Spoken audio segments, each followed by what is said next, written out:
Hello दोस्तों, स्वागत है आपका the credit manager YouTube channel पर, जहां हम क्रेडिट मैनेजर बनने के लिए क्या नॉलेज रिक्वायर्ड है, या अगर आप फाइनेंस फील्ड में जॉब करना चाहते हैं तो क्या नॉलेज रिक्वायर्ड है, उसके ऊपर हम वीडियोस बनाते हैं और नॉलेज स्प्रेड करते हैं। तो आज का हमारा टॉपिक है फॉयर। फॉयर क्या होता है, उसका क्या कंसेप्ट है, क्या फॉर्मूला है और क्या इंपॉर्टेंस है, इस पर हम बात करेंगे। फॉयर की पहले फुल फॉर्म बात करें तो fixed obligation to income ratio, मतलब मेरे जो फिक्स्ड ऑब्लिगेशंस हैं मंथली, उसके सामने मेरी क्या इनकम है, या उल्टा बात करें तो मेरी इनकम के सामने मेरे कितने फिक्स्ड ऑब्लिगेशंस हैं, वो रेशियो फॉयर कहलाता है। ये यूजुअली कहाँ काम आता है, जब मेरे को लोन एलिजिबिलिटी निकालनी होती है टर्म लोन्स में। Term loans like home loan हो गए, मेरे मॉर्गेज लोन्स हो गए, उसके अलावा बिजनेस लोन्स हो गए। तो ये जहाँ फिक्स्ड ईएमआई बेस्ड लोन्स होते हैं, वहाँ पर यूजुअली ये कंसेप्ट काम आता है फॉयर का।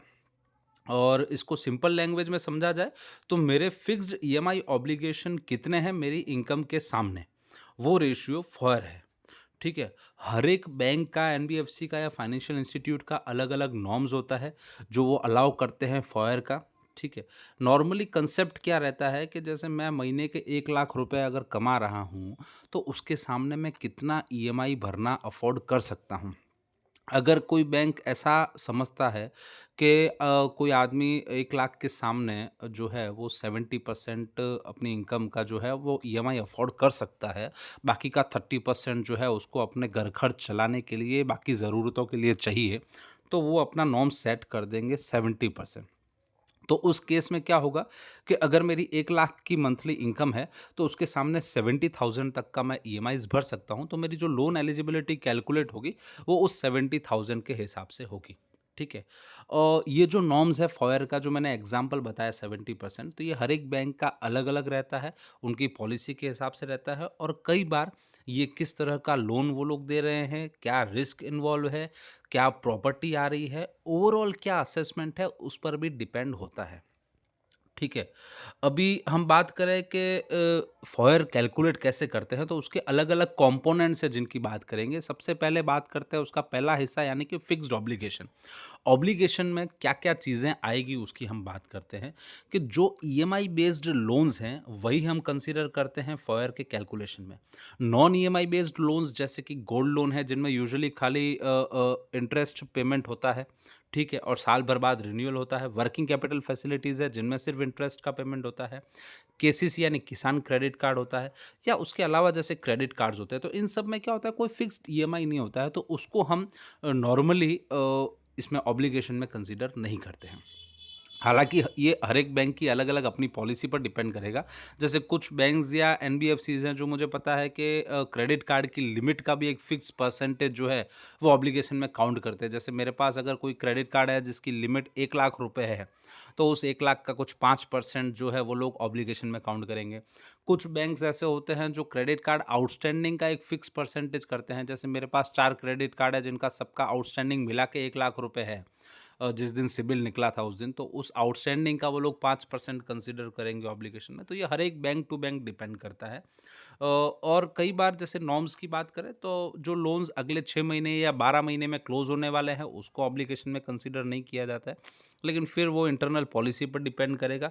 जैसे कुछ लोग ये कहते हैं कि ओवरऑल अगर 4 साल का लोन है, तो आप जो है वो 6 महीने के अंदर वाले जो लोन्स हैं उसको कंसीडर नहीं करोगे, 4 साल के ऊपर कोई लोन है तो 12 महीने के अंदर क्लोज़ होने वाले लोन्स कंसीडर नहीं करोगे। तो कहने का मतलब ये है कि अगले 6 महीने या 12 महीने में कोई लोन क्लोज़ होने वाला है, तो उसको ऑब्लिगेशन में कंसीडर नहीं किया जाता है कई बैंक्स द्वारा। कोई लोन्स अगर जॉइंट कैपेसिटी में है, सिबिल में दिख रहा है जॉइंट कैपेसिटी में, तो वो हम एक्सक्लूड कर सकते हैं ऑब्लिगेशन में से, लेकिन उसके लिए हमें ये पहले प्रूफ़ लेना पड़ेगा कि वो लोन किसी और का है, किसी और ने लिया है और उसका ईएमआई भी कोई और भर रहा है। तो कई बार जैसे ये होता है कि 2 पार्टनर्स ने मिलके लोन लिया है कोई, जो अपने मिलके नहीं लिया, सॉरी, किसी और पार्टनर ने लिया है और मैं उसमें को-बॉरोवर हूँ, तो ईएमआई भी जो है वो मेरा पार्टनर ही भर रहा है। उसी के अकाउंट में से जा रहा है और लोन का पैसा भी उसके अकाउंट में गया था, तो वो मेरे सिबिल में तो रिफ्लेक्ट करेगा जॉइंट कैपेसिटी में, लेकिन वो ना तो मेरा लोन है, ना ईएमआई मैं भर रहा हूँ। तो उस केस में अगर मैं लोन लेने जाऊँगा, तो मेरे ईएमआई ऑब्लिगेशन में से उस लोन को एक्सक्लूड किया जा सकता है, बस शर्त यही है कि मुझे उसके प्रॉपर प्रूफ देने पड़ेंगे कि वो ईएमआई जो है वो किसी और के अकाउंट में से जा रहा है, ठीक है? और सैंक्शन लेटर में मेरा नाम नहीं है। फिर कोई लोन अगर मेरे सिबिल में गारंटर कैपेसिटी में दिख रहा है, तो वो भी हम एक्सक्लूड करते हैं, क्योंकि वो यूजुअली हम मानते हैं कि गारंटर मतलब कोई इसका ईएमआई कोई और भर रहा है। कन्फ्यूजन सिर्फ जॉइंट वाले में होता है, इसीलिए प्रॉपर प्रूफ लेने पड़ते हैं। गारंटर वाले में कई बार हम प्रूफ नहीं भी लेते हैं तो चल जाता है, उसको हम कंसीडर नहीं करेंगे। ईएमआईज़ कहाँ से मिलेगी हमको हर एक लोन की, क्योंकि लोन सपोज़ मेरे सिबिल में 10 लोन दिख रहे हैं तो उसकी ईएमआईज़ कहाँ से मिलेगी? तो उसके लिए हम सैंक्शन लेटर चेक करते हैं, वेलकम लेटर चेक करते हैं, कई बार रीपेमेंट शेड्यूल्स चेक करते हैं, ठीक है? कई बार सिबिल रिपोर्ट में ही ईएमआईज़ लिखे होते हैं, वो हम पकड़ सकते हैं। कई बार हम जैसे प्रॉपर बैंक स्टेटमेंट का एनालिसिस करेंगे तो उसमें से ईएमआईज़ हमको मिल जाती है, तो उससे अपन को आइडिया आ जाता है कि हाँ, भई ये ईएमआई इस लोन का हो सकता है, ठीक है?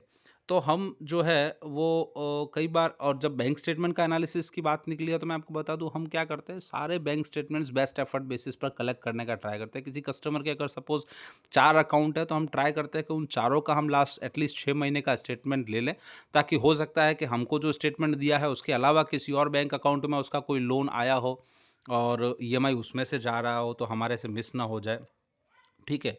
कई बार ये होता है कि हमको बैंक स्टेटमेंट में कोई लॉगिन फ़ी या प्रोसेसिंग फ़ी डेबिट हुई दिख जाती है, तो हम उससे कस्टमर से पूछ सकते हैं कि ये रिसेंट इंक्वायरी आपने जो की है, क्योंकि प्रोसेसिंग फ़ी या लॉगिन फ़ी का चेक डेबिट हुआ है, तो आपने कहाँ अप्लाई किया है और उसका क्या स्टेटस है करंट? तो अगर लोन ले लिया है तो उसको भी हमको ईएमआई में कंसीडर करना पड़ता है ऑब्लिगेशन में, ठीक है।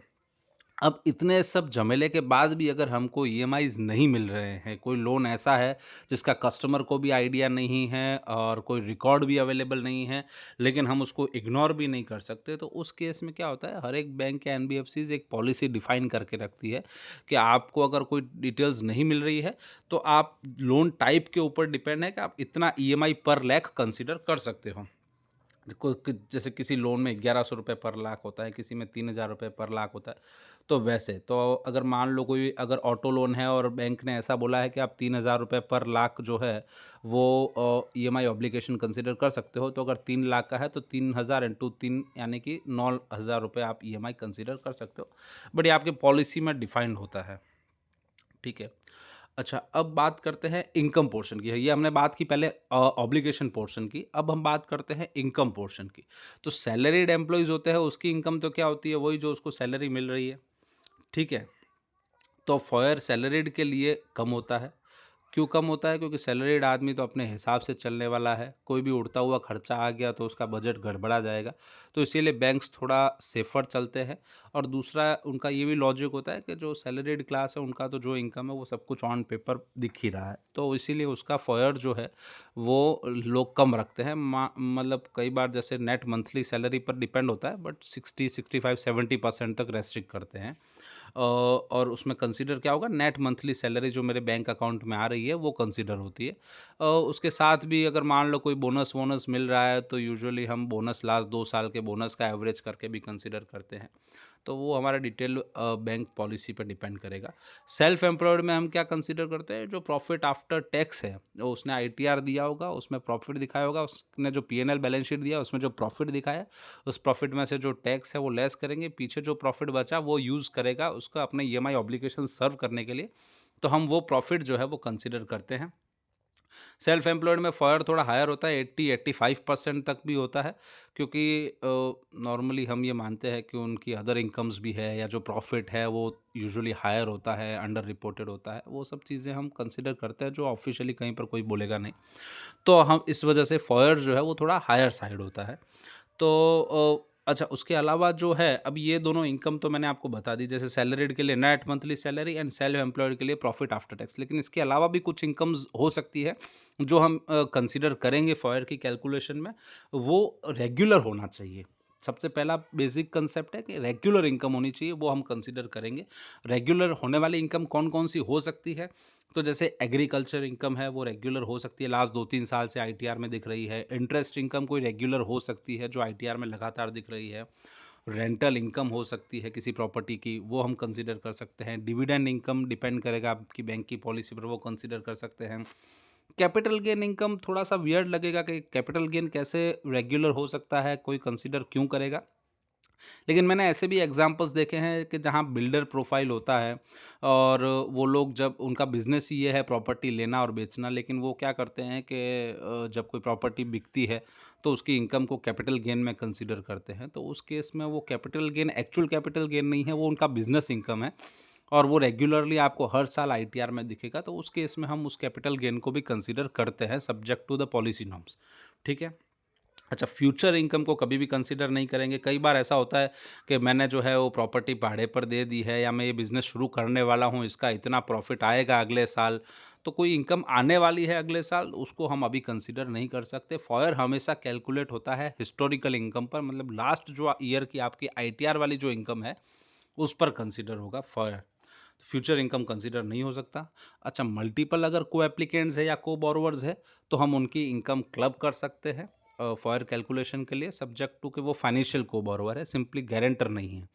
ठीक है? तो उनकी इनकम भी हम क्लब कर सकते हैं, लेकिन सामने फिर उनके जो ईएमआई ऑब्लिगेशन है, वो भी हमको कंसीडर करने पड़ेंगे। ठीक है? फ़ॉर्मूला जैसा मैंने कांसेप्ट बताया बताया वैसा ही है। फिक्स्ड ऑब्लिगेशंस डिवाइडेड बाय जो इनकम मैं कंसीडर कर रहा हूँ वो इनटू 100। ऑब्लिगेशंस जब मैं कंसीडर करूँगा तो उसमें मेरा जो मैं लोन दे रहा हूँ उसका प्रपोज्ड ईएमआई भी जो है वो भी कंसीडर करूँगा, क्योंकि अगर बैंक ये कहता है कि आप अपनी इनकम का 70% जो है वो ईएमआई अफोर्ड कर सकते हो, तो 70% अगर उसका ऑलरेडी चल रहा है तो फिर वो एडिशनल उनको जो है वो नहीं देगा। तो जो है वो 70% में आपका दिया हुआ लोन भी आ गया, तो वो प्रपोज्ड ईएमआई ऑब्लिगेशन भी कंसीडर होगा। तो जो है एक और चीज़ जो ख़ास ध्यान रखनी है, मतलब जो नए लोग होंगे उनके लिए है, यूजुअली ये गलती होगी नहीं बट फिर भी सेफ़र साइड कि अगर आप मंथली इनकम ले रहे हो तो मंथली ऑब्लिगेशन, और ये एनुअल इनकम ले रहे हो तो एनुअल ऑब्लिगेशन कंसीडर करोगे फॉर कैलकुलेशन के लिए, ताकि कहीं कोई कैलकुलेशन गड़बड़ ना हो। ठीक है। फॉर एग्ज़ाम्पल अगर एप्लीकेंट जो है वो मंथली 50,000 का ईएमआई भर रहा है और उसकी मंथली इनकम जो है वो 1 लाख है, तो उसका करंट फॉर हुआ 50%। ठीक है। तो अगर पॉलिसी ये बोलती है कि आप 70% फॉर तक जा सकते हो, तो एडिशनल 20,000 का ईएमआई जो है हम उसको ऑफ़र कर सकते हैं, और उस एडिशनल 20,000 के ईएमआई पर जो है वो कितना लोन अमाउंट आएगा वो हम कैलकुलेट कर सकते हैं। या तो रिवर्स कैलकुलेशन से काफ़ी सारे ईएमआई कैलकुलेटर्स में हम रिवर्स कैलकुलेटर से कैलकुलेट कर सकते हैं, या फिर कई बार जैसे हमारे नॉर्म्स होते हैं कि भाई पर लाख मेरा ये ईएमआई है 1000, 1200, 1300 जो भी है, depend on the loan type, तो वो पर लाख वाला ईएमआई डिवाइड करके भी जो है वो हम ये लोन अमाउंट डिराइव कर सकते हैं। जनरली जो मैंने आपको बताया कि फॉयर की रेंज जो है सेल्फ एम्प्लॉयड के लिए 70 टू 85% के बीच में होती है, बट कई सारे बैंक्स एनबीएफसी ऐसे हैं जिनके अलग अलग प्रोग्राम्स हैं और उन प्रोग्राम्स में भी वो लोग 400% तक फॉयर भी जाते हैं, बट वो अगेन डिपेंड करेगा, वो बहुत सब्जेक्टिव चीज़ है। ठीक है। एक और एग्जांपल पकड़ते हैं कि जैसे किसी आदमी की मंथली इनकम 2 लाख रुपए है एंड परमिसिबल फॉर इज़ 80%, तो कहने का मतलब ये है कि 2 लाख की इनकम पर वो 1,60,000 रुपए का ईएमआई अफोर्ड कर सकता है।